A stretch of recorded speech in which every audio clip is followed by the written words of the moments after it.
It's Stan Veit's History of the Personal Computer. From Altair to IBM, A History of the PC Revolution. By Stan Veit, Editor-in-Chief Emeritus, Computer Shopper. Copyright 1993 and 2016 by Stan Veit and A-Books Creativity Incorporated. Read by Randy Kindig, floppydays.com.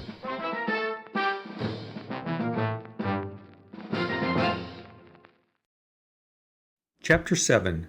The Sphere from Bountiful. Not getting the Altair to sell in my new computer store was a terrible disappointment. However, I still felt that I could make a go of it. The Altair might have been the first microcomputer available, but now there were others. Coming from a big computer, time-sharing environment, the machine that looked like the most practical to me was called the Sphere, and it was made in a place called Bountiful, Utah. I had no idea where that was, but it did sound very reliable to me. Not only that, but their ads said that the Sphere was a real business computer. It was, in fact, the first real desktop personal computer. It used the Motorola 6800 microprocessor and had a built-in keyboard and CRT so that it did not need a teletype or other terminal. In addition, the Sphere company offered a full line of peripherals, including printers and disk drives. You could buy the Sphere with as much as 32,000 words of memory.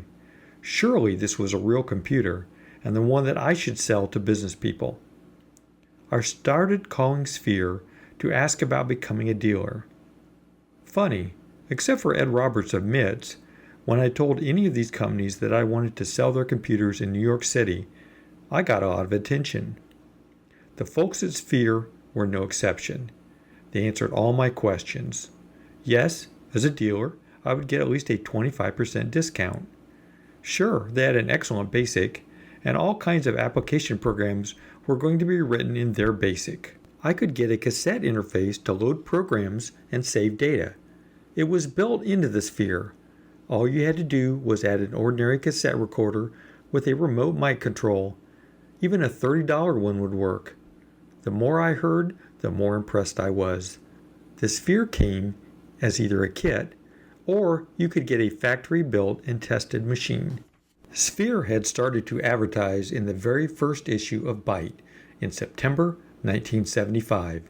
They had previously advertised in Popular Electronics. In the first Byte ad, they offered their introductory offer consisting of 3 models. The first, a hobbyist 6800 kit with 4K of memory and a keyboard for $650. Then they offered an intelligent system with firmware assembler, editor, loader, 23-key keyboard, and a 16-line by 32-character display as a kit for only $750. Finally, they had a model with 20K memory that ran BASIC and came with a cassette interface. This cost $1,345. They also offered their CPU board as a standalone control board for computer-controlled applications. It was quite impressive to the world, who knew nothing about microcomputers as yet. By the second issue of Byte, Sphere was advertising on 3 pages and telling everyone to buy now because after September 30th, the prices were going up.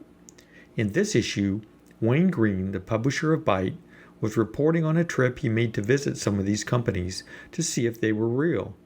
He reported on a visit to Sphere, where Mike Wise, the president of the company, showed him the system, which was on 3 boards, a CPU, a memory board, and a keyboard, character generator, and I/O board. Wayne predicted that the new factory would soon be too small for Sphere because of the great interest in their system. By December, Sphere was placing ads claiming that their complete computer system with BASIC cost less than anyone else's video terminal. Mike Wise also set out across the country, visiting computer clubs and demonstrating his computer.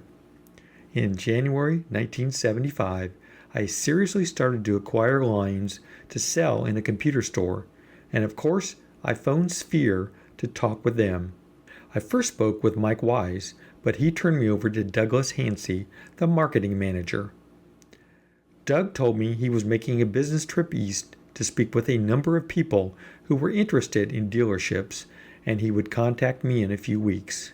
I had divided my time between looking for a store location and looking for a job in case the computer store idea did not work out, so time went very fast. Within a week, I received a frantic phone call from Doug Hansey. He was in New York, and either he had lost or someone had stolen his wallet. He was at the American Express office getting a new card and some money, but he had no identification.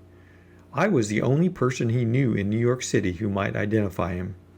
I went right down to American Express on 42nd Street and met Doug. At least he said he was Doug, and I had to identify him, although I had never met him. I took a chance because he sounded like the man I had talked with on the phone. With a new American Express card, some money, and the promise that American Express would help him with his missing airline ticket, Doug managed to pull himself together. I took him home and we talked about computers. Doug told me that he had been in Boston to see another dealer who wanted to open a computer store, and strangely enough, he had picked the same name as mine. Doug suggested that I contact Charles Dunning about working together. He told me all about the great plans of Sphere and why the Motorola 6800 was better than the Intel 8080. From everything he said, the Sphere System 3 was a real business computer and just the thing to start a store in New York City. He also suggested that I buy a factory-built machine so I could get started sooner. Doug might have been a hayseed about the ways of New York, but he was a very good salesman. He left with my check for a factory-built Sphere System 3 computer and a System 3 kit. I also ordered 3 more kits to be paid for COD when they were ready. I was in the computer business. Now all I had to do was find a store. A couple of weeks later, the factory-built Sphere arrived. It had a case, like that of a computer video terminal with a front screen and keyboard. In the back were 3 circuit boards interconnected by ribbon cables with tiny connectors at each end. The connectors plugged into ordinary chip sockets on the circuit boards. Emerging from the back was also a thick bundle of wires which ran into a second large metal box. This was never shown in any of the pictures and turned out to be the power supply. Of course, I had never seen a microcomputer, so I had no idea what one should look like. I was impressed with the Sphere until I learned more about its ways. My wife promptly named it SOSCS, Stan's Own Sphere Computer System, pronounced SOX. Now I had a lot to do. First, I had to learn all about programming using the mini assembler that came in the Sphere's ROM, and at the same time get ready to go into a business no one had ever been in before. Frankly, after working with the Sphere, I became somewhat disillusioned. It had a lot of good design features in the circuit boards, but the mechanical assembly turned out to be a nightmare. There was little thought to holding the circuits rigid, and they just stood in slots in a metal guide. To make matters worse, the ribbon cables that connected the boards were always coming out of their sockets. Why someone hadn't thought of using a socket system with a positive lock was a mystery to me. The electronics catalogs were full of them. A careful and workable electronic design was marred by saving a little on sockets. The other problem was the power supply. Located at a distance from the power-using boards, it simply did not put out enough power to overcome the voltage drop in the cable and the power demand of all 3 boards. When Con Edison dropped the power level in New York, the Sphere simply didn't work. The promised free BASIC turned out to be just that, a promise. All we had to work with was the mini assembler. When I called Sphere with all these problems, they thanked me for all the feedback and said they would correct all the problems. I was told that my computer was the first System 3 they had ever built and that they would replace it with a later model at no cost to me. Meanwhile, I held the boards and connectors in place with the universal cure-all, duct tape, and learned Motorola 6800 machine language.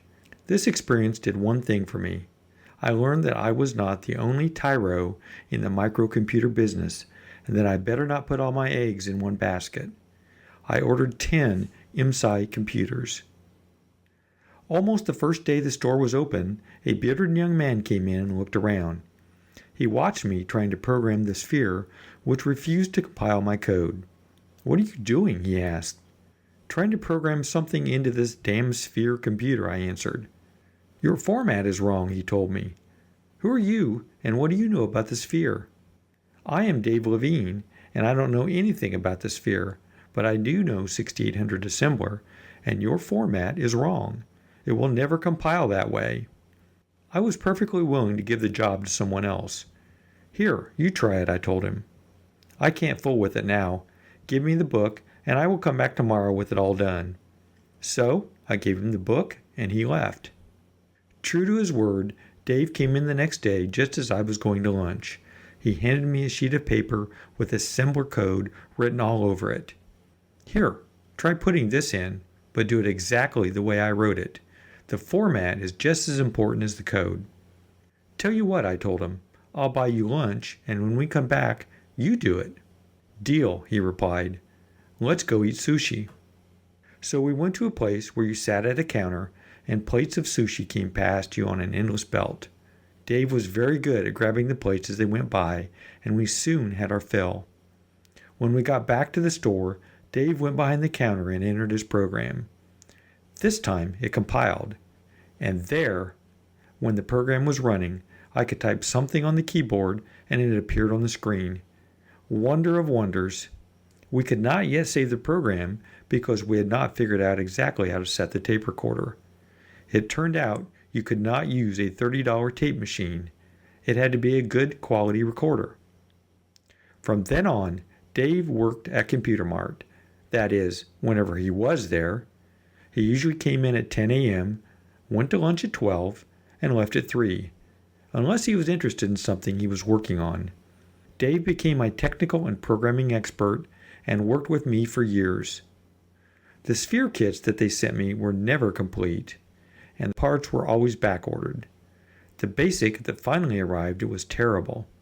It was so slow that it was impossible to use it for anything practical. If I had depended on the Sphere, I would have been out of business in short order. However, I decided to give it one more chance. We were going to exhibit at the first computer show ever held. This was the famous Trenton Computer Show in 1976. I decided that since everyone else would be showing Altair and Emeritus computers, I would bring the Sphere. Secretly, I hoped to sell it at a loss just to get rid of it. We set up our booth, and word spread among the attendees that someone was there from Sphere. Just a mention of Sphere set off a firestorm at the show. While Sphere was not too good at building computers, they were great at advertising, and what there was of the computer press at that time was not critical of its few advertisers. Lots of people had bought Sphere computers and computer boards direct from the factory, and almost everyone had a complaint. They all headed to my booth to express their ire in no uncertain terms. It did me no good to explain that I was not from Sphere, but only a dealer from New York. I had to leave the booth and hide. Dave, however, sat at the Sphere and made it work. The only problem was the deck had a big Deck 10 running a model railroad, and every time they gave a demo, they sucked all the power out of the single power line that ran the length of the hall. Everybody's computer crashed, to the glee of the deck representatives who knew that all our computers were just toys. Dave did show the irate Sphere owners that the machine could be made to work, but he got tired of that after a while and shut down the whole thing. Meanwhile, I was enjoying the show after removing my Sphere badge. That show finally convinced me that Sphere was completely inept at best, or swindlers at worst, or a bit of both. The Sphere just sat on my counter and looked impressive with store ads on the screen. If someone came in impressed by their ads, I pointed out the defects of the machine and sold them an Emeritus, Sol, or Southwest Tech 6800. They did list me as their New York dealer, and that brought a lot of customers into my store. Sphere was always good at advertising. One day I received a phone call that completely amazed me. This is the IBM Watson Laboratories Purchasing Department. Are you the Sphere computer dealer in New York? Yes, I answered, but I thought, am I being kidded? Well, we want to buy a Sphere. What do you have? I have a complete System 3 ready to ship, I answered. Fine, the IBM man said. How much is it delivered? It's $2,900 plus $50 for delivery, I quoted him. That would get my money out of the assembled Sphere. When can you ship it to us, Mr. IBM asked. I can ship from stock in 5 days. Perfect, he answered. I will send you the purchase order today. Here's the number so you can start packing it. When Dave came in, I told him the good news. He told me, I have a lot of work to do before we ship it. Dave worked for 2 days on the Sphere. He was so glad to get rid of it. He cleaned it up like new and installed card guides made from model rail. If Sphere had Dave to do their mechanical design, they would have had a much better computer. I packed the Sphere and shipped it to IBM as fast as I could. A week later, I got another phone call from IBM. My heart was in my mouth as I answered. You didn't send us an invoice on your purchase order for one Sphere computer. Oh, I put it in the box with the computer. Well, that's not the proper procedure. Didn't you read the purchase order? Well, yes, but not the print on the back, I told her. That's okay, just send me an invoice today. I'll send your check right out. I have to pay by the 15th. And that was the end of the Sphere. I have no idea what IBM ever did with it, but I bet they laughed, even with all our improvements. Sphere had one last hurrah with something they called Microsphere. This was supposed to be a complete small computer with keyboard, video interface, and software all wrapped up in a white plastic case. The Microsphere was widely advertised for a short time until it was discovered that it was a complete fraud. The pictured computer was made of plaster, and Sphere had never built the real thing. The day of, let's advertise something, and if we sell enough we'll build it, was over. The industry had moved in the era of competition. Before they went under, Sphere tried to collect for all of the incomplete kit parts they sent me and threatened to sue. Come on to New York and sue, I told them, and packed all their stuff into a box which I sent to Utah. I think the good Mormons who had invested with Sphere became disgusted and forced Mike Wise to resign. Doug Hansey tried to reorganize the company but failed. So Sphere passed into history with their contribution of the first all-in-one desktop personal computer. The first real computer to use that idea was the Radio Shack TRS-80 Model 3. Please look in the show notes for a link to the article Remembering Stan Veit.